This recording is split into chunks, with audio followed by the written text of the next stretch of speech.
Eu espero que todos nós, cada um que está aqui, cada uma, enxergue Jesus Cristo na pessoa do Espírito Santo. Ele está no nosso meio, nós só precisamos vê-lo. Eu penso que encerrar a semana da família, o mês da família, esse fórum da família, com o assunto perdão, é uma coisa muito propícia, adequada, indicada e necessária nas nossas vidas. Há pelo menos 3 razões para que nós possamos levar a sério, obrigada, levar a sério esse assunto perdão.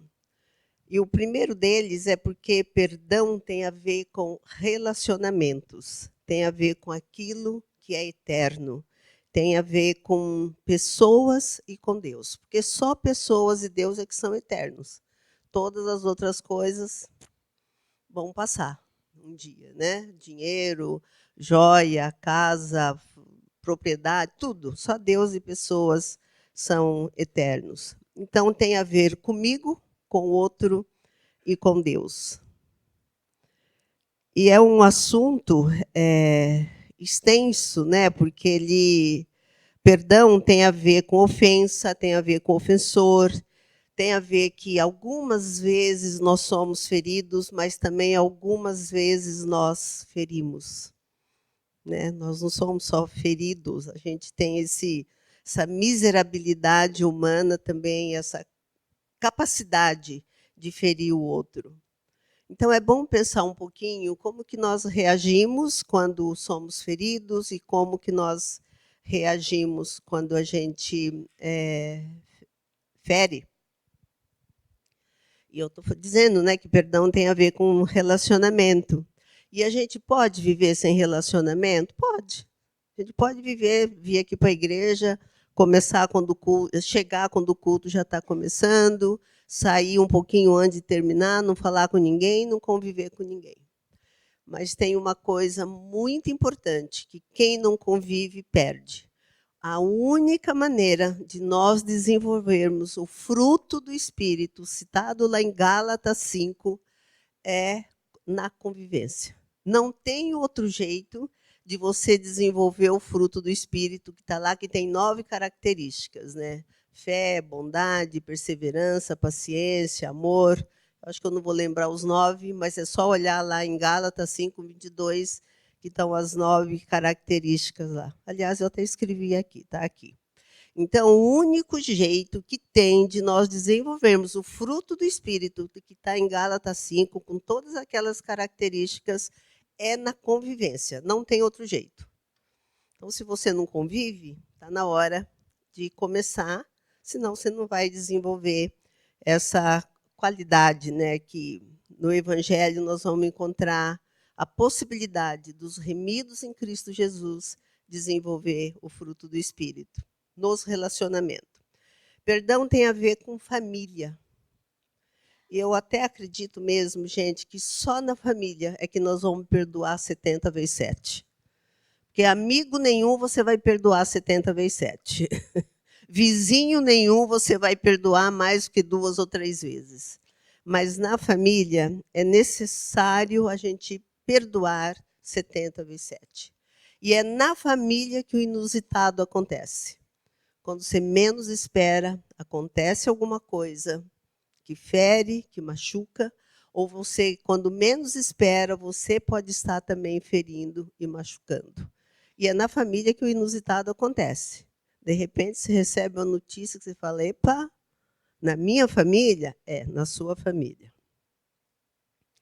E se a gente for olhar direitinho, eu acho até que eu falei isso também há um ano atrás, quando nós olhamos a primeira família da Bíblia, também lá o inusitado aconteceu. A Eva perdeu 2 filhos no mesmo dia. Um morreu assassinado e o outro era o assassino que teve que fugir. Então, a família é um laboratório muito bom para essa questão de ofender, ser ofendido e perdoar. Porque na família, eu acho que eu falei até um pouquinho disso ontem também aqui no fórum, é o lugar onde a pessoa erra, recebe a punição até, mas ela não é excluída. ela tem a chance de se refazer na família. É o lugar de experimentar o erro e o acerto. O erro, ou a interrupção e o recomeço de alguma coisa, ou principalmente do relacionamento. É o lugar onde nós podemos ensinar a criança que, mesmo ela estando errada, ela é aceita. E o fato dela estar errada e ser aceita não vai ajudá-la. Tem gente que fala assim: ah, mas se eu fizer isso, aí ela vai achar que errar é bom. Não, é o contrário. Se você fizer isso, ela vai aprender que ela tem algo que é dela, que é importante, que ela pode mudar e que ela pode errar menos. Eu posso até dar um depoimento aqui. Quem me segue no Instagram viu que nesses dias eu coloquei o aniversário de um pastor que marcou a minha vida profundamente, porque eu tinha 13 anos, estava na lavoura ajudando meu pai na plantação lá, que ele era agricultor, e de repente eu vi esse pastor vindo, e ele foi naquele dia, naquele sol escaldante, ele foi pedir para o meu pai para que eu fosse morar na casa dele, na cidade, para ajudar a cuidar das 4 crianças que ele tinha e continuar os meus estudos. Porque já fazia 3 anos que eu tinha interrompido o chamado primeiro grau, nem sei se mudou o nome, mas o primeiro grau hoje, e eu estava sem escola. E uma das coisas muito interessantes que aconteceu é o pastor Saluvi Bernardo, ele está com 98 anos, fez 98 anos há uns dias atrás. Foi que um dia eu errei feio lá, mas feio mesmo. Eu não vou pegar o tempo aqui para contar os detalhes, porque eu quero falar outra coisa, mas errei. E não tinha como esconder o meu erro. E ele me chamou e eu neguei, eu estava negando que eu tinha errado.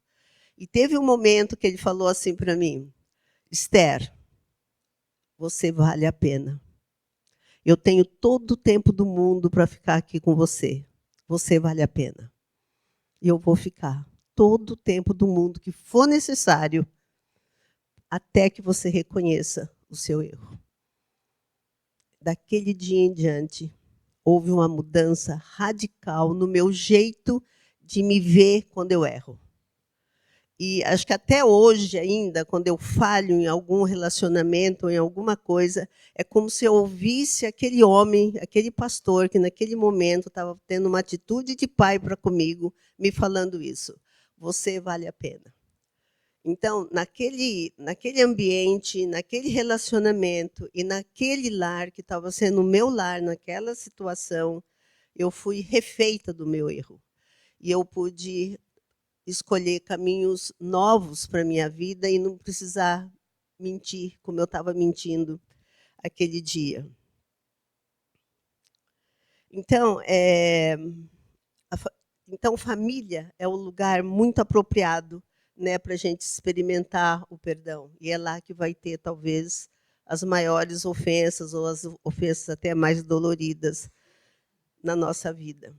Desmond Tutu, que tem um livro que eu quero indicar para vocês, o livro é facinho o nome, chama O Livro do Perdão. Adquiram esse livro, né? Se vocês forem estudar sobre perdão nos grupos, vale a pena esse livro. O meu está no tablet, mas eu acho que tem o livro também físico, porque é um livro gostoso de ler e ele dá as dicas no final de cada capítulo, o que você tem que trabalhar na questão do perdão. Uma das falas dele é: sem perdão não há futuro para o relacionamento entre indivíduos e nem entre as nações. E nós sabemos disso. Justamente por falta de perdão entre as nações é que a gente tem visto tanta gente morrer, tanto inocente morrer, tanta criança morrer, porque as nações não aprenderam até hoje a se perdoarem. O terceiro motivo que eu acho que é importante a gente terminar com o perdão é porque as pessoas que aprendem a dar perdão e a receber perdão, talvez, eu tenho quase certeza, sejam as pessoas mais livres emocionalmente falando. São as pessoas mais cheias de compaixão. E os pacificadores que tanto nós precisamos no nosso dia a dia e que tanto a gente precisa também nas nações. Eles são, em geral, o pacificador é uma pessoa que sabe pedir perdão e sabe perdoar. Então, encerrar essa semana desse jeito, eu acho que é um fechamento com a chave de ouro, não porque sou eu que estou falando, mas por causa do assunto que nós estamos refletindo, porque o Rodrigo também já abordou esse assunto durante o mês com vocês. Talvez 2 exemplos bons de alguém que teve um espírito perdoador é o Martin Luther King, que foi preso, machucado, ofendido tantas vezes, mas ele sempre tinha uma atitude perdoadora. E o Mandela, que ficou tantos anos na prisão, mas ele saiu de lá com o coração totalmente transformado e disposto a perdoar todas as ofensas que ele recebeu enquanto lutava no apartheid ali na África do Sul.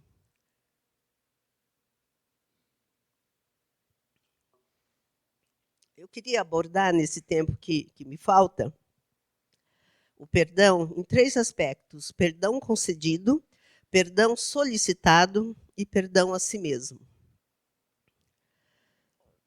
Então, perdão concedido. E eu sei que talvez eu fale até alguma coisa que o Rodrigo falou, mas daí vocês podem juntar a mensagem do Rodrigo com a minha, que eu acho que vai ficar uma boa casadinha aí. Então, o perdão concedido. Ceder perdão não depende do ofensor. Nunca, nunca, nunca, nunca. Porque às vezes a gente fala assim, mas ele não pediu perdão, ele não se arrependeu, ele não está nem aí. Pois é, não depende disso.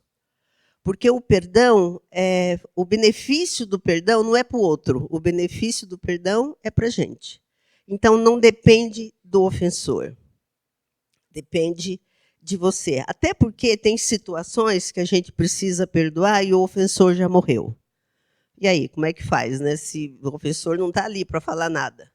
Ainda assim, quando o ofensor já morreu, é possível você declarar esse perdão, doar esse perdão para aquele ofensor já morto, para que você fique livre disso, né?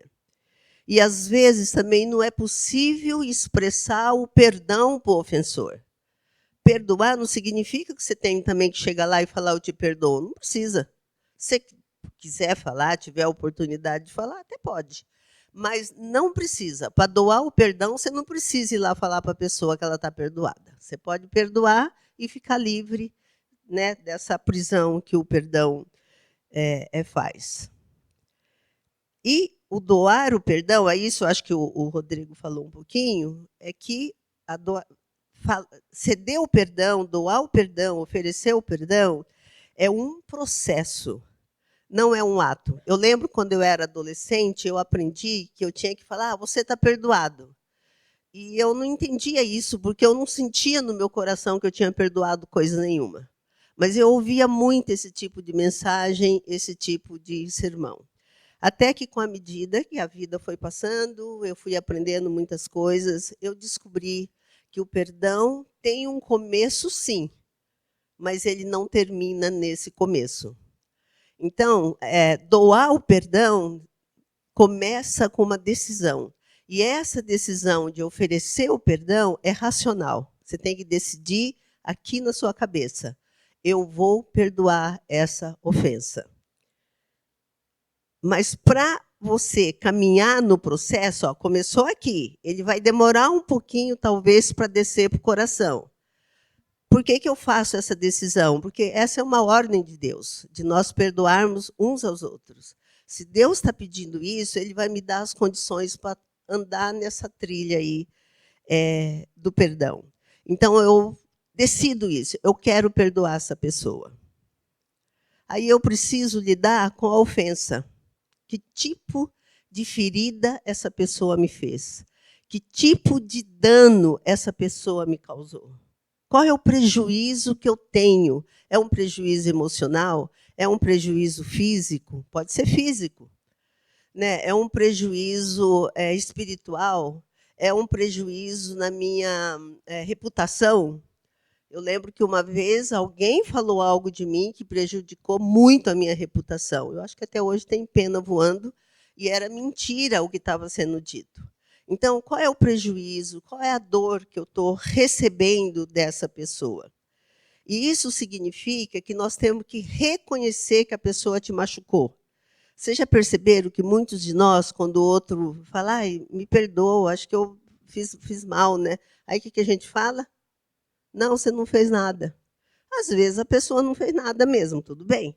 Mas às vezes ela fez. E aí você pode falar, realmente, você me ofendeu. Então, a primeira coisa, nesse processo que começou com a decisão de perdoar, eu reconheço que eu fui ofendida, eu olho para a dor que ficou em mim, eu olho para o meu prejuízo, eu olho para o estrago que foi feito na minha vida.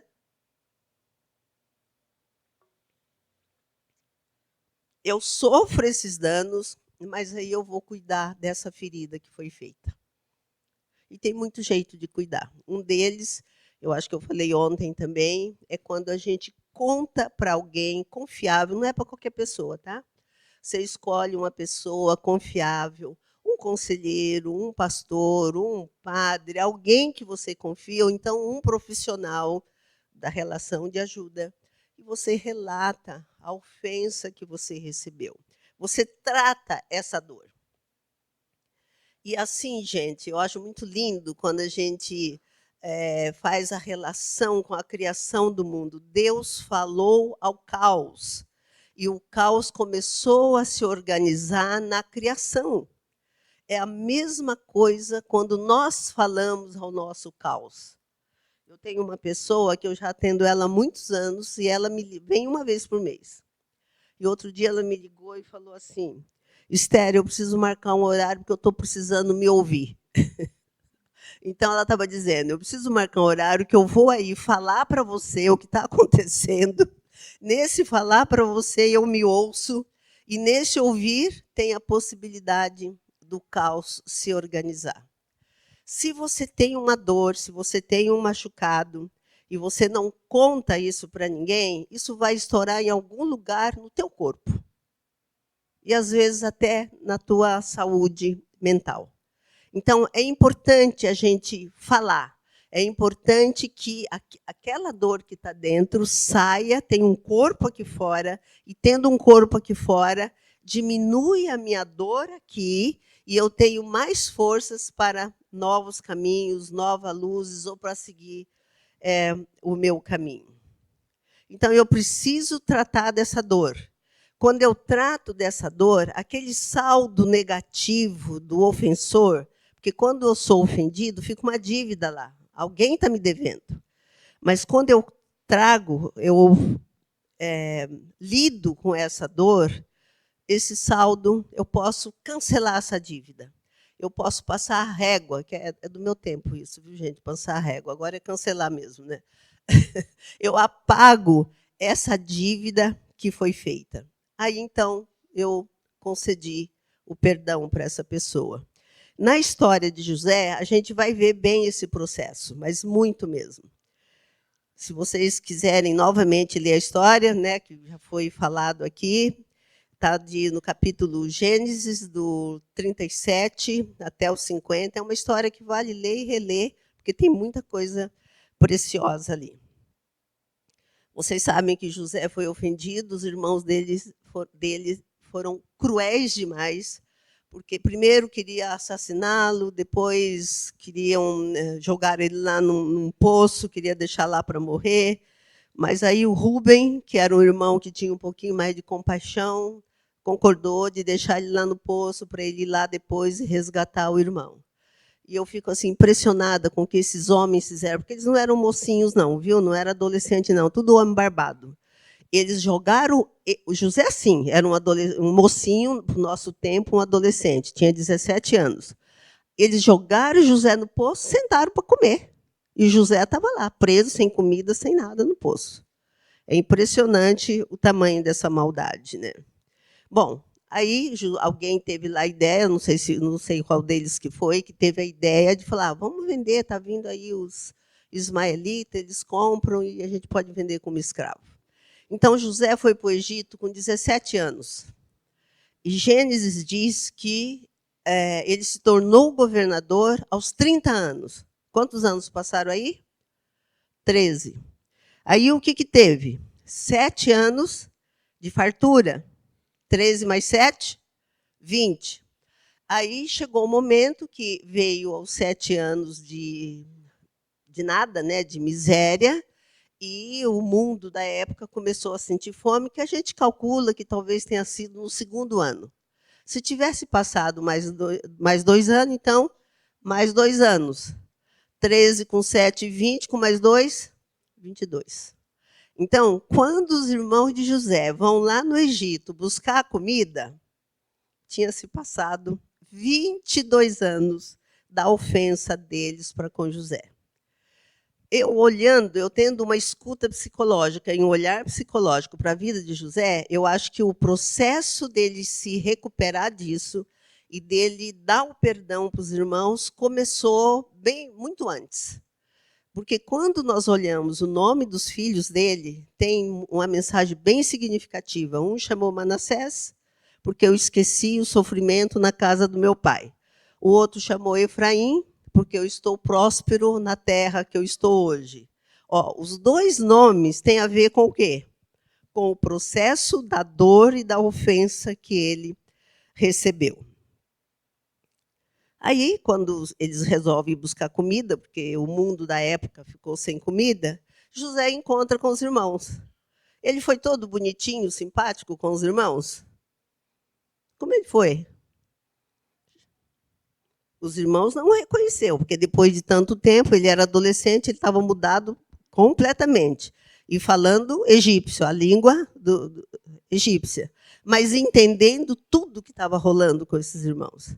Aí ele acusa os irmãos de acusadores, de espiões. Acusadores não.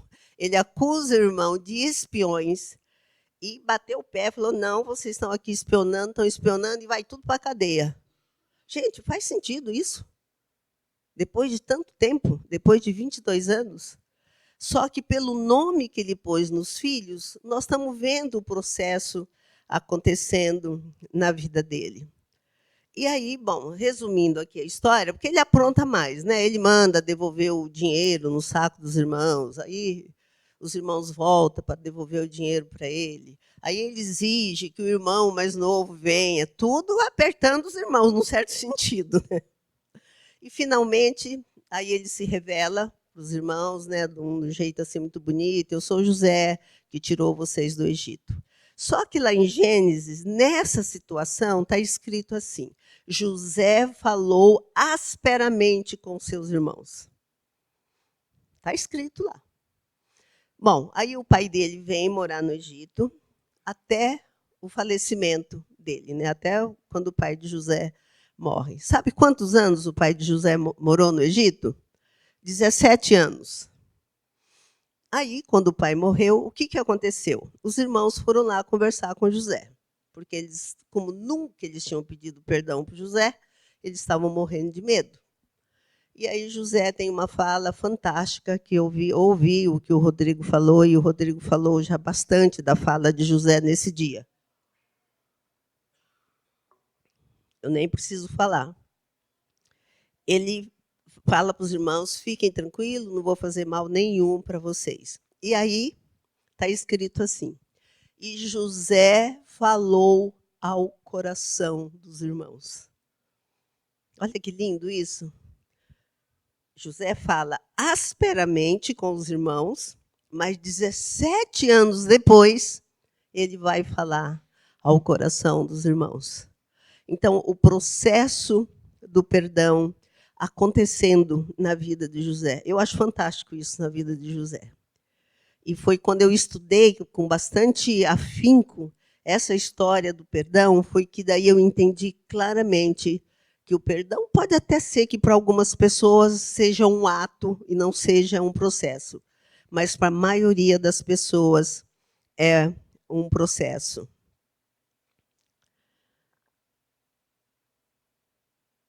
Eu estou pulando umas coisas aqui, porque senão eu vou até 10 horas.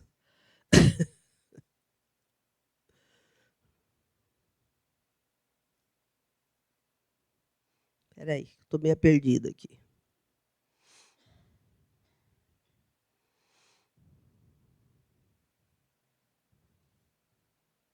Ah, sim, que eu já falei. Então, tratar essa dor e tratar essa dívida, né? Então, é o que José faz, né? Chega um momento que a dor, ele tratou da dor, a dívida está encerrada, e ele fala isso para os irmãos dele: eu não vou fazer mal nenhum para vocês, até porque eu não estou no lugar de Deus. Então, ele apagou a dívida. Então, queridos, preste atenção nas ofensas que você carrega. Pode ser que tenha algo aí ainda que nem foi tratado, que nem foi falado, e talvez a coisa está meio encroada aí depois de tantos anos. Lembra que a ofensa que aconteceu até José falar de um jeito agradável ao coração dos irmãos são 17 anos e mais 22, né? Porque tem os 22 antes. Então, é muito importante a gente tratar essa ferida para a gente poder passar aí a régua. Aí sim, eu posso chegar para o meu ofensor, ou dentro de mim, que às vezes não dá para chegar no ofensor, e dizer para ele que ele está perdoado. Eu lembro que uma vez uma pessoa me ofendeu muito, mas muito mesmo, eu me senti muito injustiçada, e foi uma ofensa que trouxe prejuízos também financeiros para nós. E quando essa pessoa tomou consciência disso, ela veio pedir perdão para mim. Mas eu estava tão machucada, tão magoada, tão ferida, que eu olhei para era um homem, eu olhei para ele, eu falei: eu vou te perdoar, com certeza. Mas é como se fosse um dinheiro que está no banco.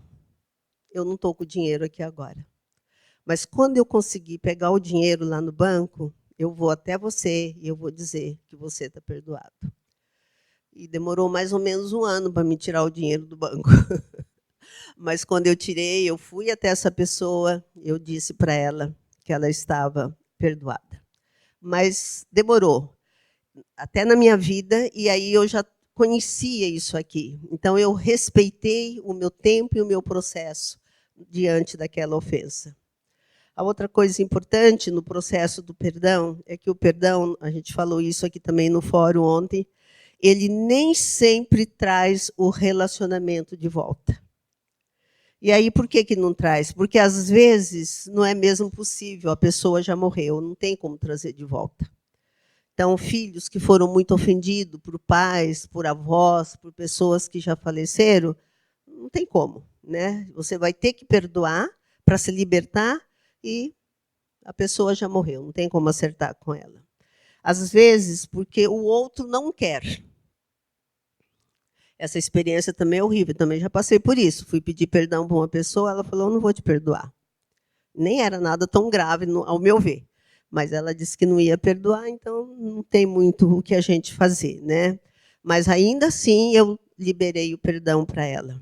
E nesses casos a gente tem que liberar para a gente também, né? Às vezes, eu falei aqui, quem estava aqui ontem viu, é porque a confiança foi quebrada. E perdoar uma ofensa é uma coisa, restaurar a confiança é outra coisa. Então, eu já perdoei, eu quero caminhar com você, mas você vai ter que ter um pouco de paciência comigo, porque a minha confiança está um pouquinho abalada. É possível reconstruir a confiança? É, mas às vezes demora muito mais do que o processo do perdão.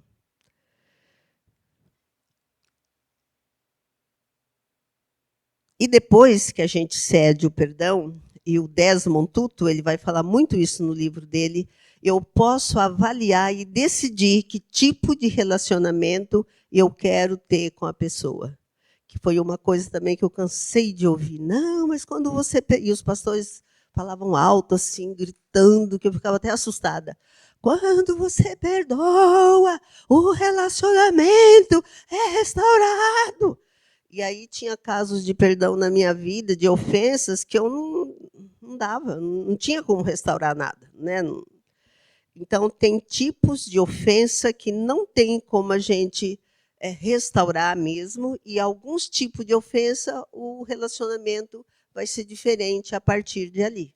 A gente pode escolher que tipo de relacionamento eu quero manter. Essa pessoa que me perdoou, eu sou muito que me perdoou, que me ofendeu, esse homem, eu sou muito grata a ele e à família dele, porque eles fizeram coisas magníficas para os meus filhos. E essa gratidão eu vou ter para o resto da vida. Mas eu não tenho mais como eu ter uma amizade como eu tinha antes. Então, não tenho raiva, eu oro, se precisar, eu vou ajudar como Jesus mandou, porque Jesus manda isso, a gente tratar bem até o inimigo, mas não tem mais como ser como era antes. E não é porque eu tenho mágoa, não dá mais, não tem como. Então, pode acontecer isso também e não precise se condenar por causa disso. Pedir perdão. O que deve mobilizar uma pessoa a pedir perdão? Nós só devemos não, é importante, né, que a gente tenha o arrependimento genuíno. É importante que eu olhe para aquilo e fale, gente, que miserável que eu sou, que miserabilidade foi essa que eu cometi. Eu me arrependo disso profundamente e quero ter um outro caminho. É importante que eu tenha esse tipo de arrependimento para chegar na pessoa e falar, eu lamento profundamente o que eu fiz para você. Você me perdoa? E é importante aqui porque o arrependimento é diferente do remorso. No arrependimento há um mal-estar que move as minhas entranhas, né? É um lamento que, como eu já acabei de falar, que me leva a não desejar fazer aquilo de novo. E não há rodeios, eu não vou chegar me justificando para a pessoa. Eu chego lá e falo para ela, eu errei. Você pode me perdoar? Com a sua esposa, eu errei, você me perdoa? Com o seu marido, eu errei, você me perdoa? No remorso também tem lamento. Mas é um lamento, é interessante isso do remorso. É um lamento porque eu preciso me sentir bem. No arrependimento, a gente vai se sentir mal mesmo, de ver a miséria da gente, né? Agora, no remorso, eu quero me sentir bem. Então, é uma coisa meio de que eu tento fazer as pazes para não ficar mal com o outro. E é bom a gente prestar atenção nisso, porque remorso e arrependimento são muito parecidos, mas não é a mesma coisa. Lembrem disso, o arrependimento tem o desejo profundo de mudar aquela atitude. E no remorso tem o desejo apenas de ficar bem, né, no filme, apenas de ficar bem com a pessoa. Então, pedir perdão tem a ver profundamente com a compaixão para comigo mesmo. E aqui pega, né? A maioria de nós somos duros conosco mesmos, somos implacáveis conosco e não somos nada perdoadores conosco mesmo. Perdoar a si mesmo é uma das coisas muito difícil.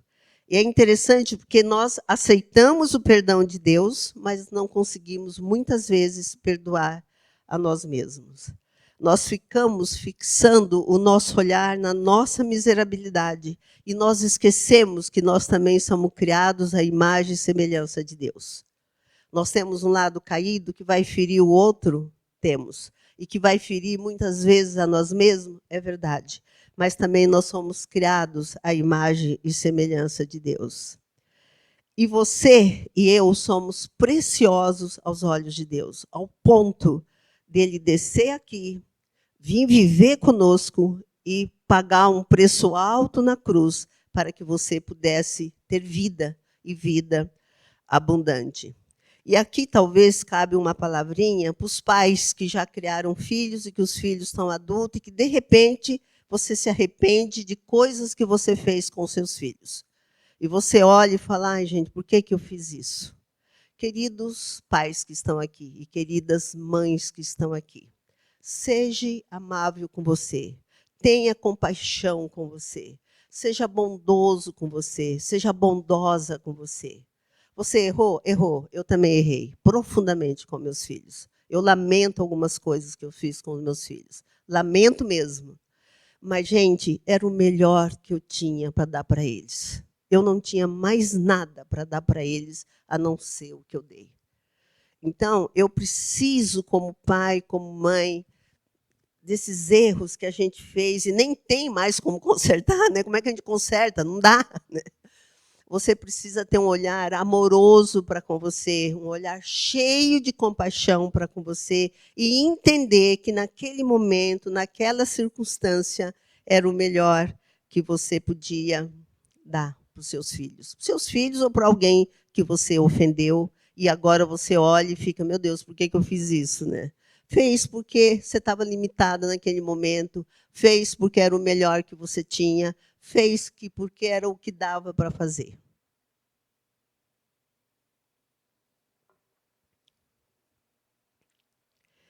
É muito importante a gente dar o perdão para a gente mesmo, além de buscar o perdão do outro, mas também você se perdoar, porque senão você entra num papel de autoacusação. E às vezes até meio de se faz vítima daquele que você ofendeu. É muito comum isso acontecer entre pais e filhos, né? Às vezes os filhos também não percebem direito o que estão fazendo e os filhos, os pais, ficam meio vitimizados, às vezes, na mão de filhos que também estão abusando dos pais. Isso não é tão difícil de acontecer. E a autopunição, ela traz muita destruição. Um exemplo da autopunição é de Judas. Judas poderia ter se arrependido do que ele fez, mas ele não se arrependeu. Pedro também pisou na bola feio com Jesus, mas feio mesmo, né? 3 vezes ele falou, nunca vi esse cara, não conheço ele. Só que Pedro se arrependeu, chegou aos pés de Jesus e falou, ó, Jesus, é isso que eu sou, não dou conta mesmo. Eu te gosto um pouquinho, tá? Não foi o caso de Judas. Judas mesmo quis resolver o problema dele. Ele entrou para a autopunição e fez o que fez, se tornou o assassino dele mesmo. Outro exemplo que nós vemos sobre isso é os irmãos de José. Olha, o mesmo tempo de anos que passou para José, passou para os irmãos dele. Aí o pai morre. Sabe por que eles foram conversar com José? Eles estavam morrendo de medo. Eles não tinham pedido perdão para José e não tinham se perdoado. Aí, morrendo de medo que José expulsasse eles ou fizesse o mal para eles, eles vão conversar com José. Então, o que aconteceu? Fica num papel meio vitimizado, né? E dessa autocondenação. E é isso que eles vão... É esse o teor da conversa com José. Só mudou porque José falou, olha, tá tudo bem, vocês vão ficar bem aqui, eu vou tratar vocês bem, não tem problema nenhum mais com vocês. Bom, eu queria encerrar isso. Deixa eu ver se...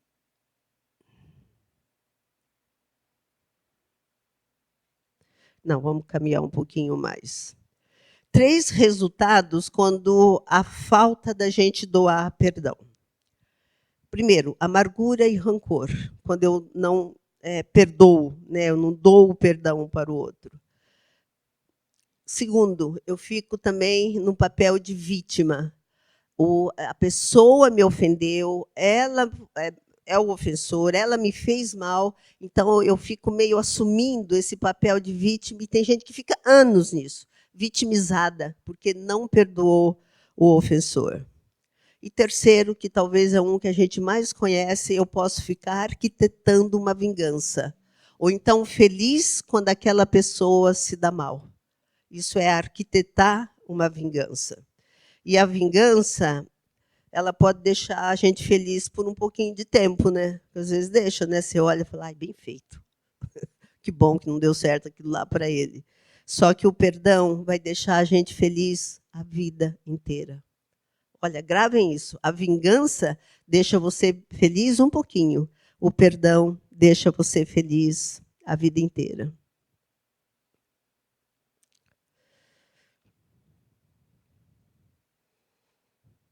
E o resultado principal do perdão doado e do perdão recebido é que nós temos liberdade para viver plenamente. No Novo Testamento, há 2 verbos usados para o perdão e 2 vocábulos. Tanto os 2 verbos como os 2 vocábulos usados para o perdão, são 4, né? 4 termos. Desses 4 termos, 3 significa liberar, soltar, deixar ir. A melhor ilustração para quando a gente fala de perdão é uma algema quebrada. Essa é a melhor ilustração. Então, o significado literal da palavra perdão no Novo Testamento é essa ideia de deixar livre, solto, de liberar a pessoa. Quero, então, terminar sobre isso. Eu pulei bastante coisa aqui para não cansar vocês e para deixar um pouco para outro dia também, né, uma outra oportunidade. Finalmente, eu quero terminar dizendo que Jesus Cristo é a nossa referência. Meus queridos e minhas queridas, não deixem de ler o Evangelho. Não deixem de ler a história de Jesus, narrada por Mateus, que era do povo judeu e foi chamado, ele era empregado do governo na época dele, e ele escreveu sobre Jesus. Não deixe de ler o Evangelho de Marcos, que foi um tipo repórter, que é aquele que ele não foi discípulo de Jesus, mas aquilo que ele viu, ele foi registrando assim muito vivo. Se ele tivesse aqui, ele ia falar que tinha samambaias verdes e tinha um copo marrom e tudo que Marcos registra de Jesus. Isso é muito gostoso ler a história de Jesus narrada por Marcos. Não deixe de ler a ótica de Lucas. Lucas fez a tese de mestrado dele, doutorado, em cima da vida de Jesus. Ele pesquisou tudo, ele fuçou tudo, ele foi atrás de tudo, e aí ele escreveu a história de Jesus como se fosse uma tese mesmo. E aí nós vamos chegar em João, que foi a pessoa mais próxima de Jesus. Porque quando a gente olha essa coisa de família, eu fico pensando, onde é que estavam os irmãos de Jesus quando ele foi crucificado, né? Olha a família que ele tinha. O único que ficou lá foi Maria e João, né? E João escreve sobre Jesus. Então, se tem uma coisa que eu posso reforçar para vocês, é isso. Pode ler as cartas, pode ler Velho Testamento, Salmo, o que vocês quiserem, mas quando acabar de ler os 4 evangelhos, começa de novo. Nós somos seguidores de Jesus de Nazaré. E com Jesus de Nazaré, nós vamos aprender a lidar com a ofensa que nós recebemos, e nós vamos aprender a lidar também com as ofensas que nós causamos.